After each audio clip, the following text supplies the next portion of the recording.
Good morning, everyone. I'm Tom Radulovich, President of the BART Board of Directors, and thanks for coming out. We're here to announce a week-long pilot allowing bike access on BART at all times.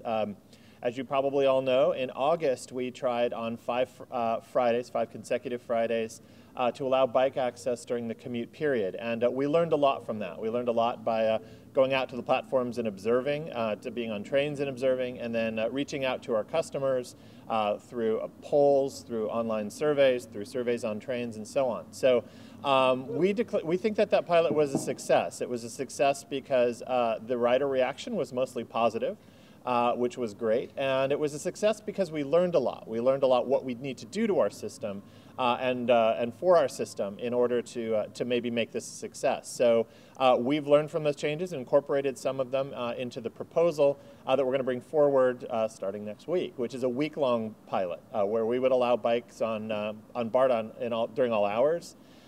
This pilot's going to run for a week. We're going to do the same thing. We're going to be out in the stations. We're going to be on board. We're going to be looking at rider reactions, both how cyclists are liking it, how non-cyclists are reacting to it.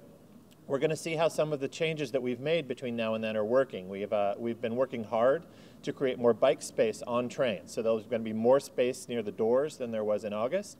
And then we hope to have our entire fleet retrofitted by the end of our fiscal year, which ends at the end of June. So, so there's more bike space on trains. We have some ideas about how to manage the flow of bikes and passengers at specific stations where there's pinch points like 19th and 12th Street stations, Embarcadero Station, and so on. So I'm really looking forward to this pilot. I'm a cyclist, and I believe we really need to expand bike access to BART.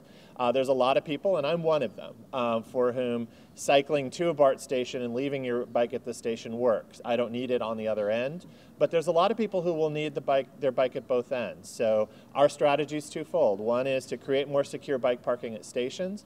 We're also looking at things like bike sharing so that you'll be able to go to a BART station and find a bike on the other end.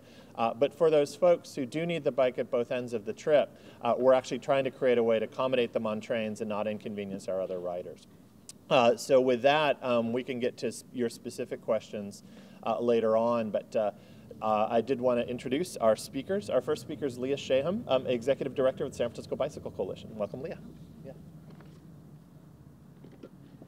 Thanks so much. I'm happy to be here today representing the San Francisco Bicycle Coalition and representing the incredibly fast-growing number of people throughout the Bay Area who are combining biking and transit to get where they need to go. We're thrilled to see the numbers. In San Francisco alone, we've seen a 71% increase in the number of people biking just in the last 5 years. When you look at certain neighborhoods within San Francisco, certain neighborhoods are already higher than 15% of commute trips by bike. It's pretty amazing. Many of those neighborhoods have BART stations right there in them. I want to commend BART, and particularly Board President Tom Radulovich, General Manager Grace Kruniken, and all the hardworking staff at BART for the great work on this. You really are showing leadership that I think is exemplary across the country.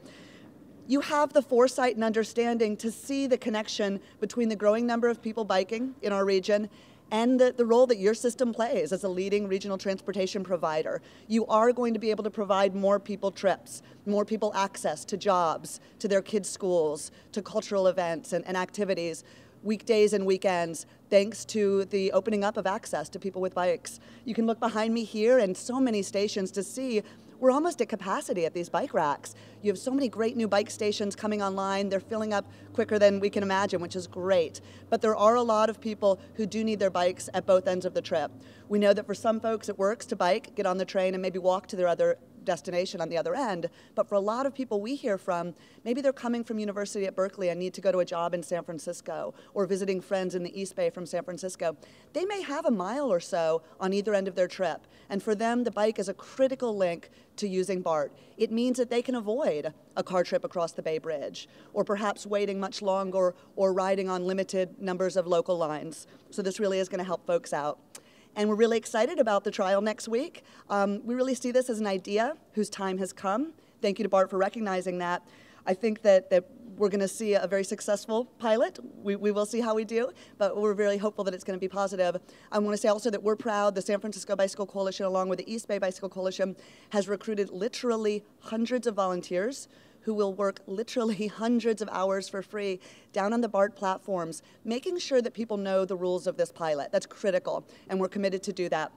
We'll be down on the platforms at the busiest stations, making sure people understand how to make this work. And I want to emphasize two important rules for those who will be biking and using the BART system next week and bringing their bikes on the BART.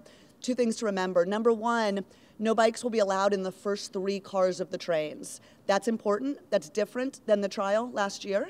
So we want to emphasize that and make sure that people use the rest of the cars, not the first 3 cars on the train.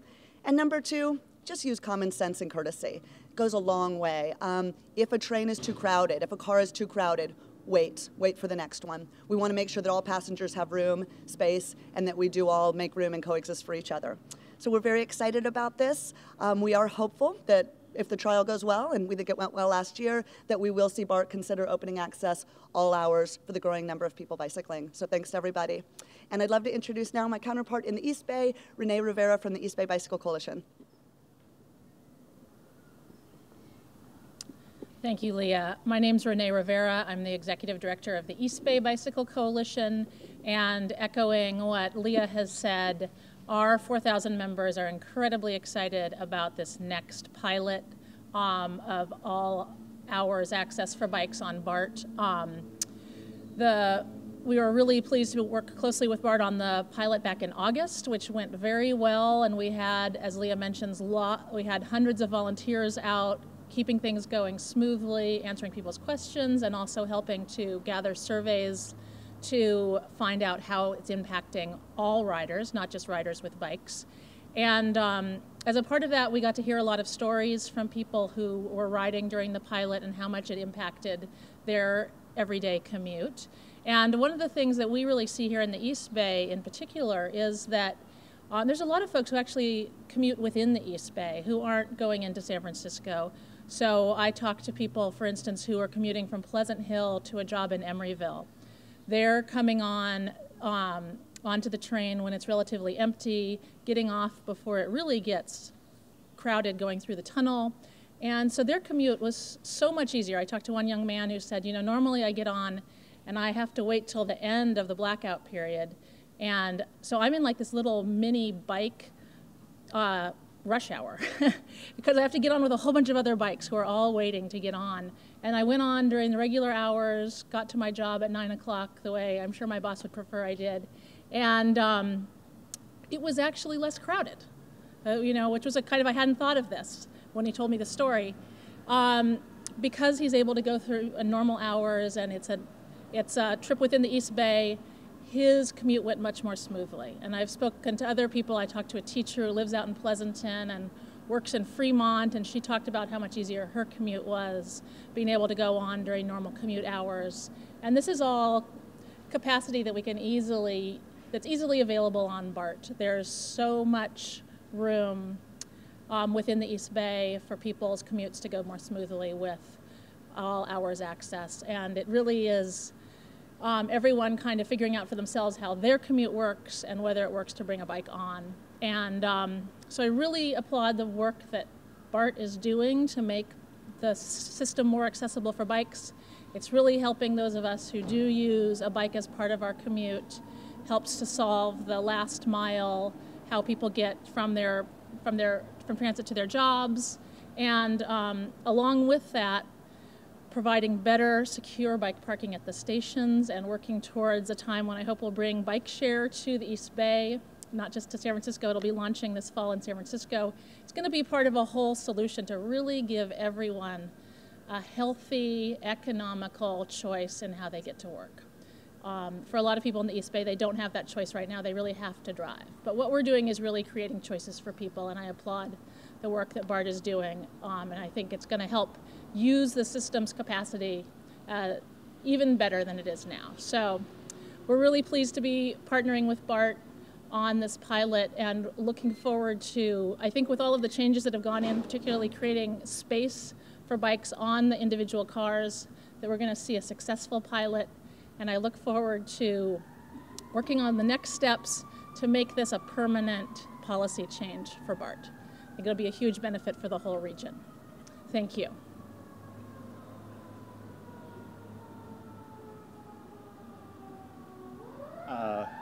So with that, shut the sirens down. It's like being my office with all the sirens. So with that, I'm here, and actually Steve Beraldo, who's our Bikes and BART manager, is here to answer any specific questions you have. But a main point which I didn't make, but Leah touched on, is the thing that's going to be different is that bikes will not be allowed on the first 3 cars of any train. So we're going to see how that works. So if you don't want to be in a car with bikes, move towards the front of the train, and then cyclists can be in any car from the 4th car back. So are there any questions? Yeah.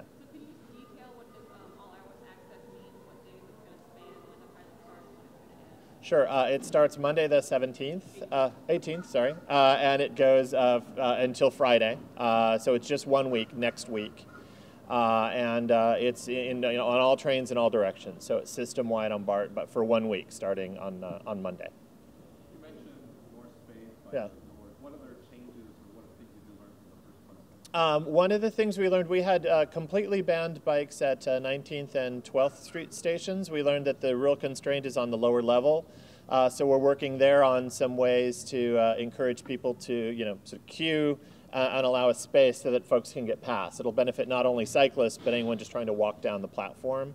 And then we also learned that the Embarcadero platform is the most crowded platform in our system. Our current rules actually encourage a lot of people to use that station, because if you're coming from the East Bay and I think in the evening hours, the evening rush hour, you have to get off at that station. Same thing if you're headed to the East Bay in the morning rush hour, you have to use that station to get to the East Bay. So if we can kind of get those bike transfers out of that station at rush hour by allowing actually other stations to open up, we can relieve the crowding at that station as well.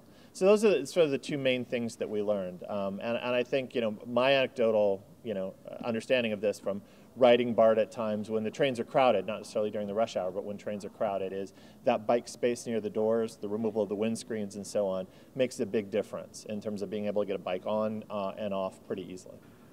What are the current BART bike rules? Current BART bike rules are no bikes in the first car ever, and then that will stay in effect. At rush hour, it'll be, I think, no bikes in the first 3 cars, but at all other times we'll stay no bikes in the first car. Then there's a blackout period coming in from the coming in from both directions into downtown San Francisco in the morning, and then same thing in the evening hours. It's about an hour. It's a little bit more, a little bit less, depending on the schedule. We mark them in our schedules, and then the overhead signs tell you which trains do and don't allow bikes. Yeah. Do you have any idea where this stands in that path to permanent policy change? Sure. Well, this isn't a permanent policy change. It's a pilot. Any permanent policy change would require board action. So I think my colleagues and I are going to look and see, all right, well, did this work? I think we'll probably get more cyclists than we did last time, because it's a full week. We're going to get them on days that are a little more heavily used on the trains. So Friday tends to be our lightest weekday. So I think we're all looking very interestedly in how this is going to work on our trains. So there'll be the evaluation like we got last time, the reactions of the people on the trains. I think we'll do a survey of the general public to make sure it's scientific. And then we're also encouraging people to provide feedback. We'll look at all of that, and if we feel like we can make this change and it's going to be a success for the cyclists and non-cyclists, then it'll come to the board for action. I don't know when that'll be. It would depend on, first of all, a positive recommendation and outcome, and secondly, kind of the board's readiness to take this on. And you said Fridays are the lightest days. If I remember correctly, that Yeah. happened in August, right? You did every Friday? Yeah, we did just Fridays in August. Yes, and the goal there was actually let's put our toe in the water with that one. So now we're putting maybe 2 toes in the water with this one before we make the plunge. So this is the last pilot or the last real test before it goes to the board? Possibly. We haven't determined what's going to happen beyond this. I think if it's a real success, my guess would be, hey, this works, great. These are the right policies. Then it would go to the board. If it didn't, or we felt like there was something we still needed to work through, we could do another pilot. I don't think we're close to that. The main goal is just to get a solution that works for cyclists and non-cyclists. Do you have any idea what percentage of passengers actually take bikes on board BART? What percentage take bikes on board now? Steve, do you know the figure? About 5% of people access BART by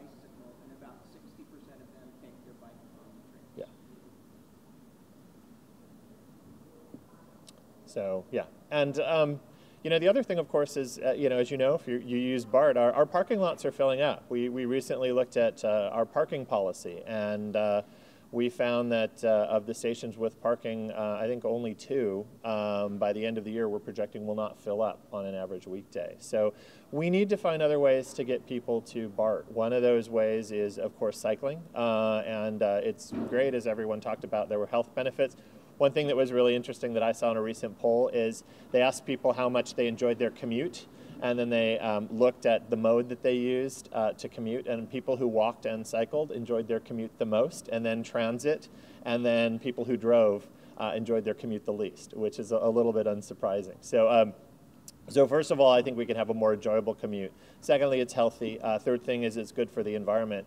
And the other thing, of course, is that last mile question. There's a lot of you know, businesses or large employers or destinations, universities and so on, that are a little inconvenient to walk from a BART station, but they work really well on cycling. Same thing with a lot of people's you know, walking radius. There's a conventional wisdom is people will walk up to half a mile, but you can very easily cycle 2 or 3 miles to or from a destination. So we kind of increased the reach of our BART stations tremendously, both the number of people that are in a convenient distance to the station, then the number of jobs and educational destinations and so on that are within convenient distance to a station. So I think it's a really essential part of being able to increase our ridership and do all the great things that we do for the Bay Area, which is get people to and from their jobs, relieve congestion, improve the quality of the environment, and so on. Okay, great. Well, thank you all for coming. If you have any real specific or technical questions, Steve is our bike expert, and he's here, and I'll hang out as well. But thank you all for coming this morning.